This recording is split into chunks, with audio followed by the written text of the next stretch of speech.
చేయకూడదు. ఆర్టీసీ నుంచి తీసేసి డైరెక్ట్ ఆర్టీసీ అన్న తీసుకోవాలి కాంట్రాక్ట్. ఆర్టీసీ తీసుకొని 25,000 ఇచ్చినా పర్లేదు, ఎందుకంటే నైట్ 1 అవుతుంది మేము ఇళ్లలోకి పోయేసరికి. ఇంత ముందు ఎక్కడ కూడా ఆర్టీసీలా లేడీస్ ఆ టైంకి ఇంటికి పోయిన వాళ్ళు ఎవరు లేరు. అవుట్ సోర్సింగ్ లో ఎక్కి మేము చాలా ఇబ్బందులు పడుతున్నాము. సాలరీస్ ప్రాపర్ గా ఇవ్వట్లేదు, లీవ్లు సిఎల్స్ ఇవ్వట్లేదు, ఏమి ఇవ్వట్లేదు. లీవ్ పెట్టినామంటే సగతం సాలరీస్ కట్ చేసుకుంటున్నారు. అది మాత్రం చెయ్యొద్దు. మాకు డైరెక్ట్ ఆర్టీసీ కాంట్రాక్ట్ తీసుకోవాలి, మాకు ప్రాపర్ వేజెస్ ఇవ్వాలి. లీవులు పెట్టుకున్నా శాలరీ అనేది కట్ చేయొద్దు.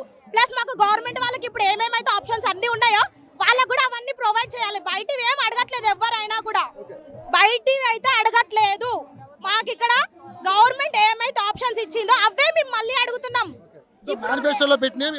మేనిఫెస్టోలో ఉన్నాయి మాత్రమే మేము అడుగుతున్నాము, అంతకు మించి మేము ఒక్కటి కూడా ఎక్స్ట్రా అడగట్లేదు.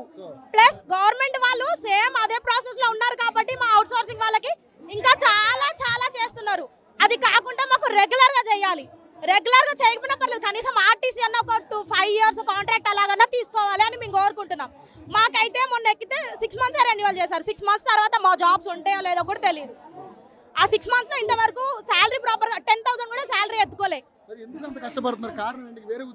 ఫ్యామిలీస్ ఉంటాయి కదా సార్, మేము కూడా చేసుకోవాలి. ఏదో రేపు పిల్లల ఫ్యూచర్ కి యూజ్ అవుతుందనే మేము చేసుకుంటున్నాం, కష్టపడి చేసుకుంటున్నాం. ఎందుకు ఇదే డ్యూటీ చేయాలని కాదు.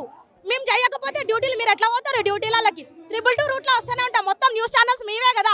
222 లో మీరు ఇందాక అన్నారు ఎవరో 120 మంది బస్సులు ఎక్కుతున్నామని అక్కడ మాట్లాడారు.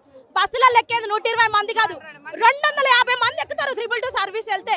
సిబిఎస్ వెళ్ళినా 200 చిల్లర. లేడీస్ అయితే కిటికీలు పట్టుకొని వేలాడతారు, దిగమన్నా దిగరు. Free ticket. దీనికి కారణం కూడా బస్సులు తగ్గించడమే కదా. బస్సులు తగ్గించడం ప్లస్ ఎలక్ట్రిక్ వచ్చినా కూడా